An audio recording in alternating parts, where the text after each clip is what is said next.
우리가 너무나도 잘 알고 있는 야이로의 딸이 살아나는 그러한 내용입니다. 죽음을 맞이했다라는 것은 한 인생이 완전히 끝난 겁니다.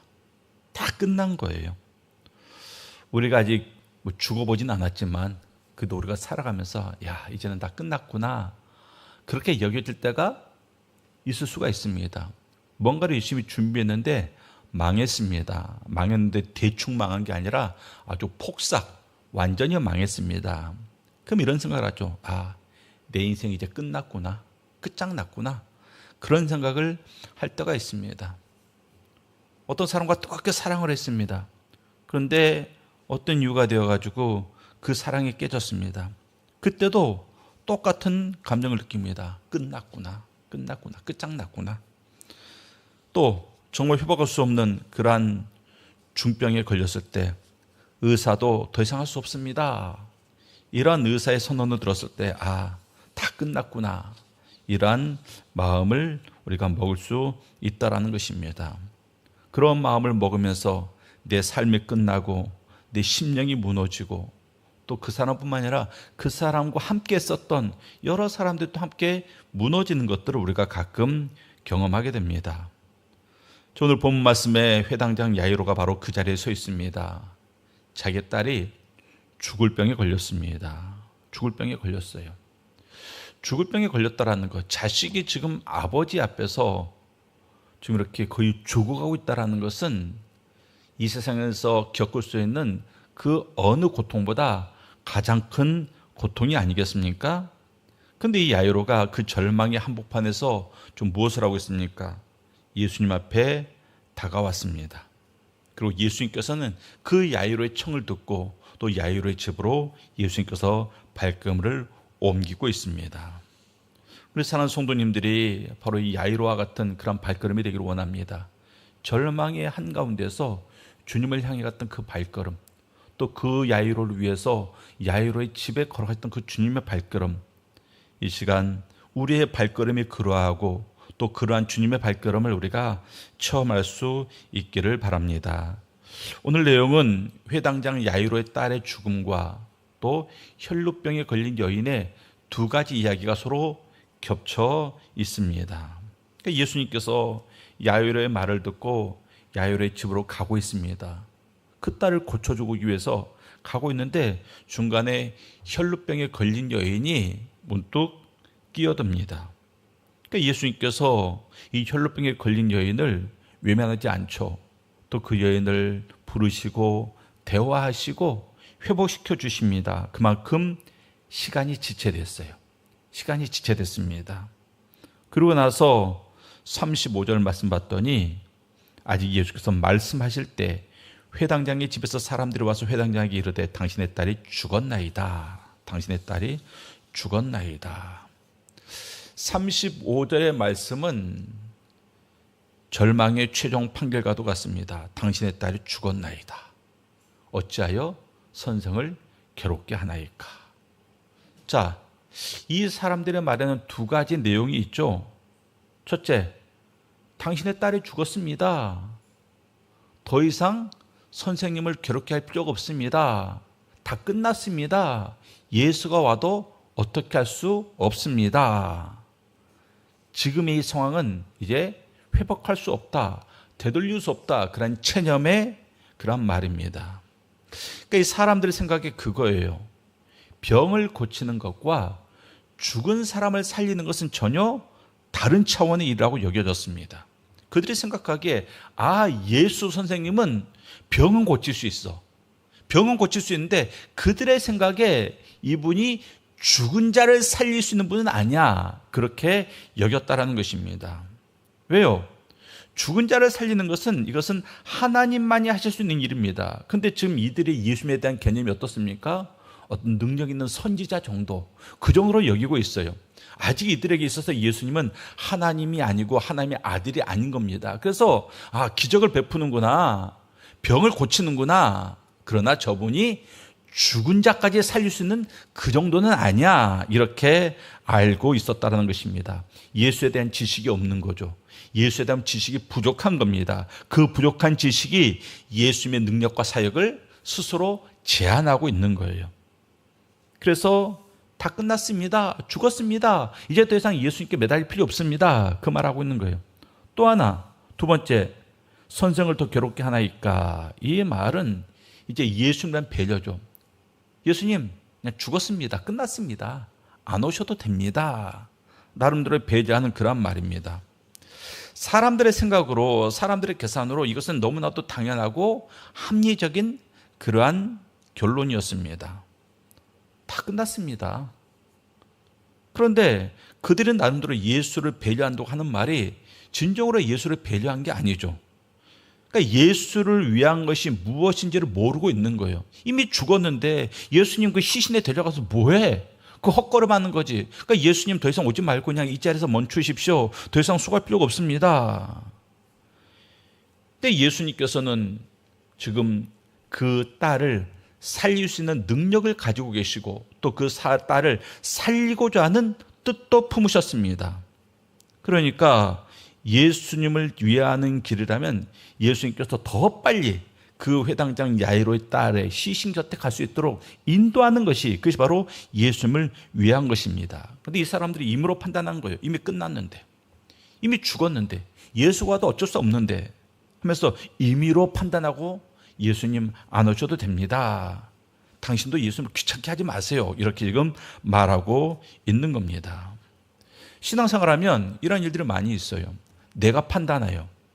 내가 생각하고 이게 옳은 것 같다 생각하면 거기에 맞춰서 일하려고 합니다. 그런데 신앙의 삶이라는 것은 내 뜻을 이루는 게 신앙의 삶이 아니잖아요. 신앙의 삶은 바로 하나님의 뜻을 이루어가는 겁니다.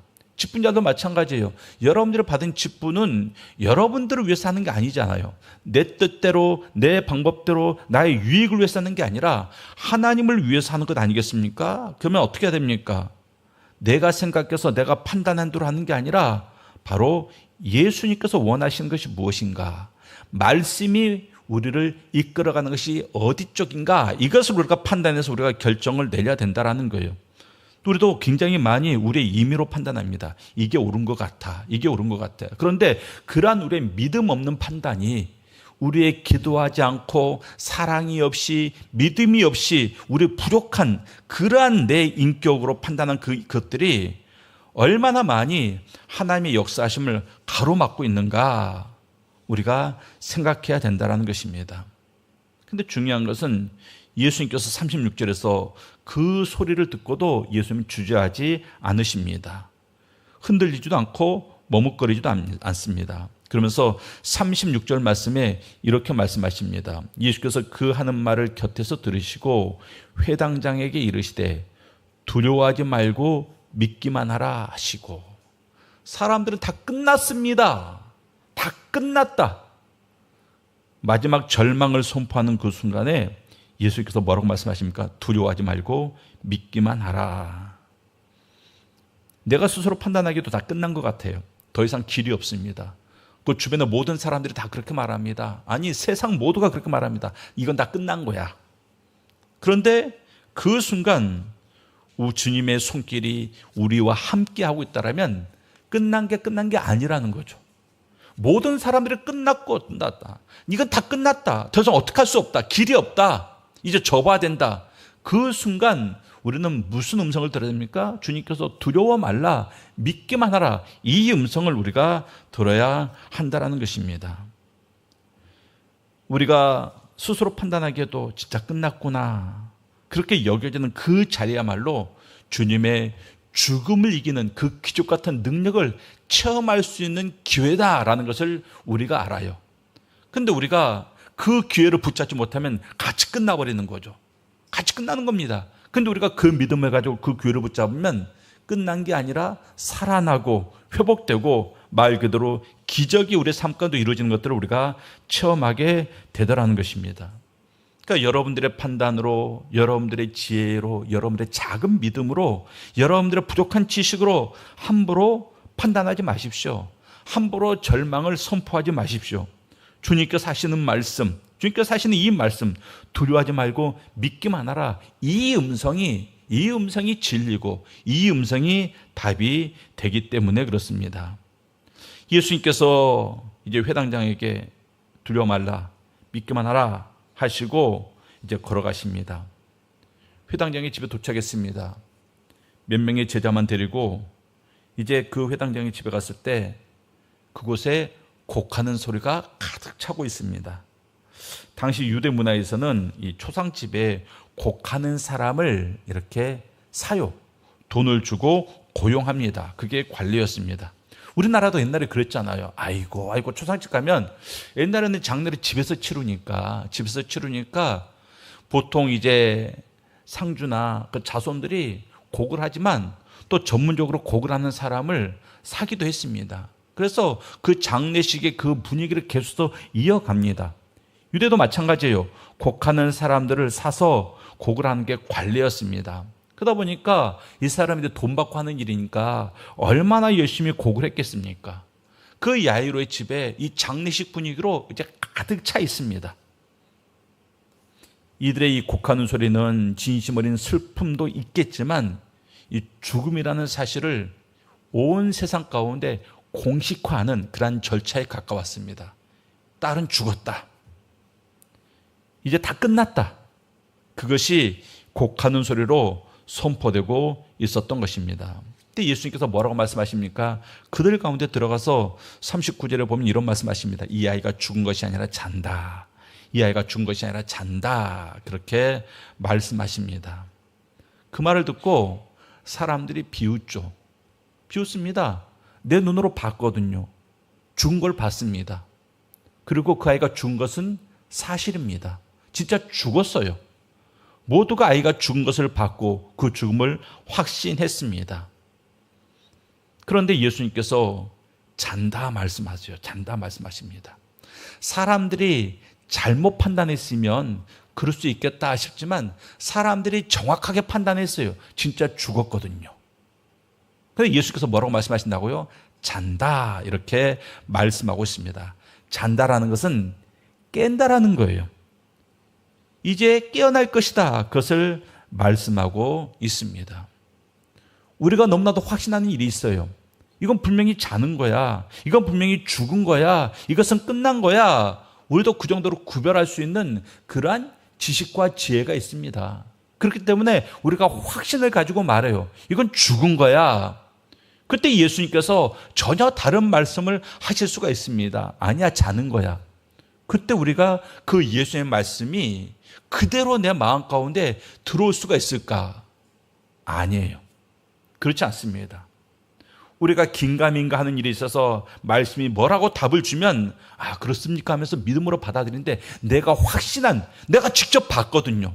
내가 시선을 직접 봤어요. 숨 안 쉬어요.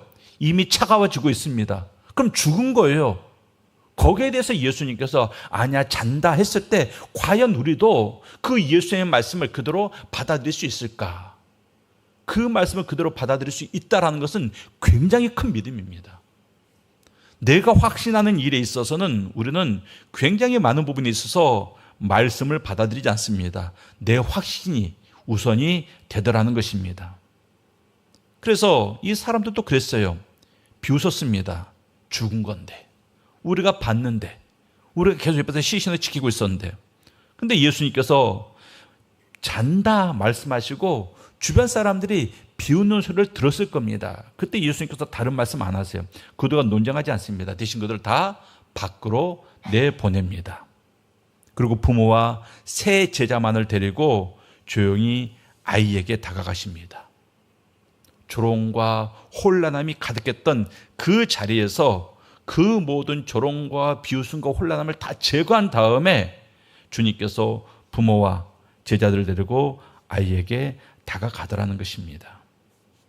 우리가 교회를 하면서 여러 소리 들을 수가 있습니다.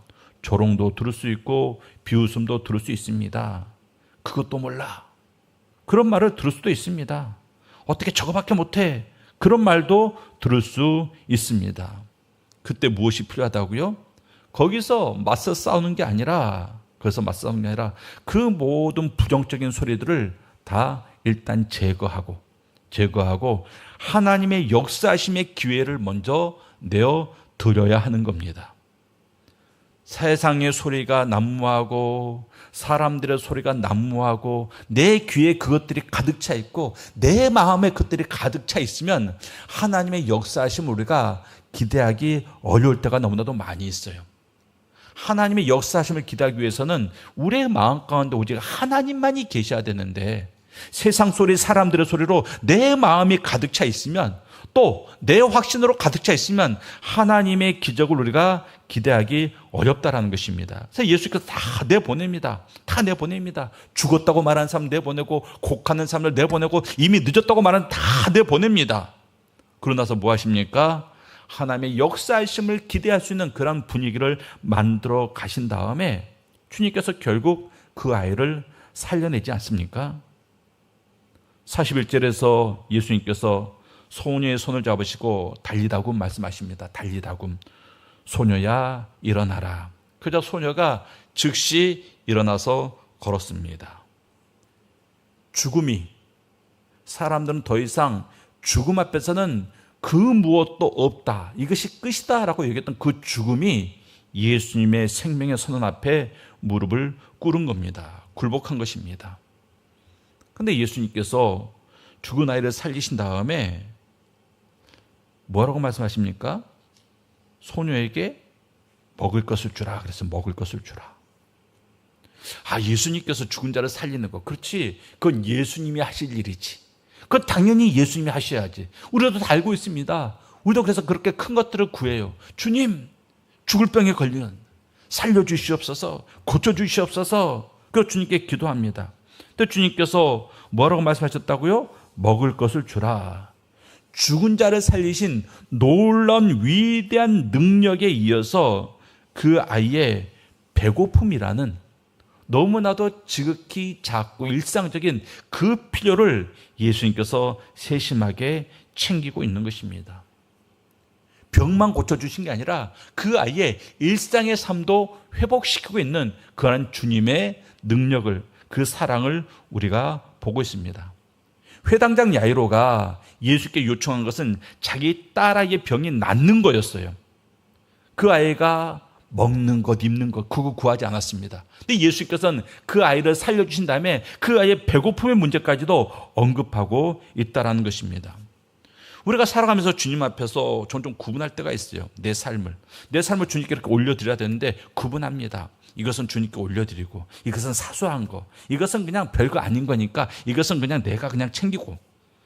그러니까 큰 기적과 일상의 필요를 우리가 별개의 것으로 여길 때가 많이 있습니다. 그런데 하나님 앞에서는요, 하나님 앞에서는 그 둘이 다 똑같은 거예요. 그 둘이 다 똑같은 겁니다. 분리되지 않습니다. 왜? 우리는 하나님 앞에 그런 존재예요.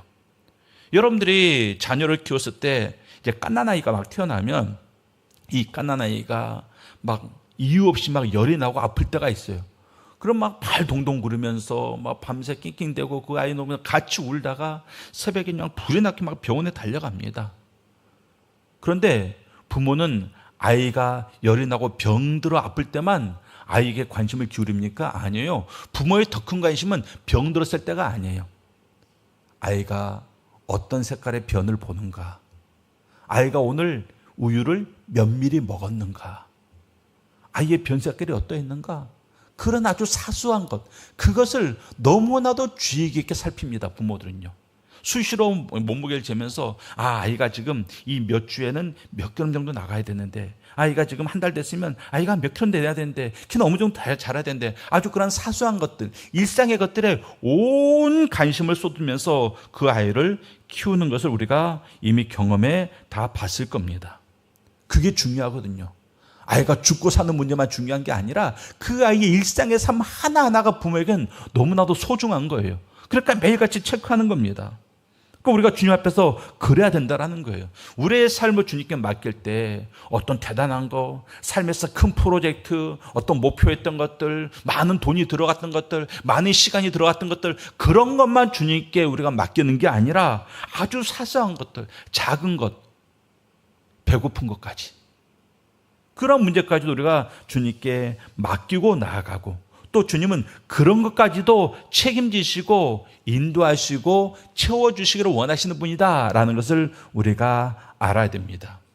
죽은 자를 살리신 예수님께서 그 딸아이에 먹을 것을 주라고 하셨던 것처럼 우리 주님은 우리의 인생에 커다란 문제만 관심이 있는 게 아니라 아주 사소한 것에도 관심이 있습니다. 그래서 기도는 늘 거창한 기도만 하는 게 아니에요. 아주 거창한 기도, 거룩한 기도, 그런 것만 주님께 드려지는 게 아니라 아주 사소한 것. 야, 너 왜 그런 것까지 기도해? 그런 내용까지도 우리는 주님 앞에 기도하며 아뢰며 맡기고 나가야 되는 겁니다. 41절로 돌아가서 예수님은 이 소녀를 살릴 때 보면 예수님께서 보통 기적을 말씀으로 베푸시죠. 말씀으로 기적을 일으키십니다. 그런데 이 성경의 기록을 봤더니 예수님께서 아이의 손을 잡았다고 말하고 있습니다. 당시 관례상 시신을 접하는 것은 부정케 되는 거예요. 그래서 율법에서 금하고 있는 겁니다. 율법에서 금하고 있는 거예요.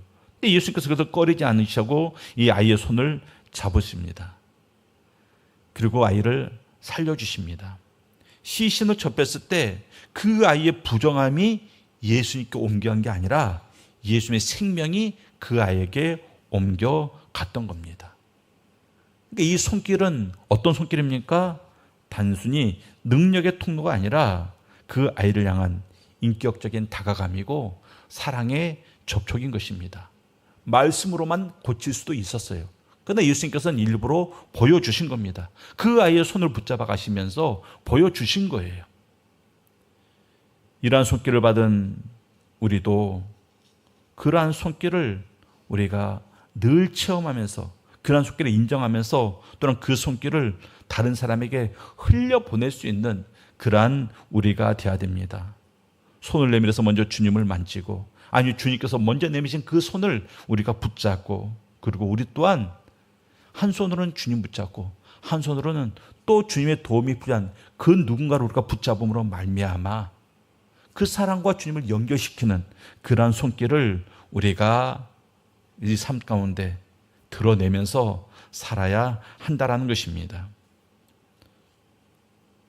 예수님께서 죽음이라는 인간으로서는 도저히 돌이킬 수 없는 그러한 상황 속에서 그 발걸음을 멈추지 아니하시고 그 손길을 멈추지 아니하시고 그리고 절망의 한가운데서 생명을 외치고 살려주시고 그리고 그 아이의 배고픔까지도 해결해 주시는 그 하나님, 그 하나님이 지금도 우리의 삶 가운데 동일하게 찾아오십니다. 동일하게 찾아오셔서 여러분들의 삶의 큰 문제도 살피시고 너무나도 사소해 보이는 그 사소한 문제도 주님께서 다 살피고 있음을 우리가 알아야 됩니다.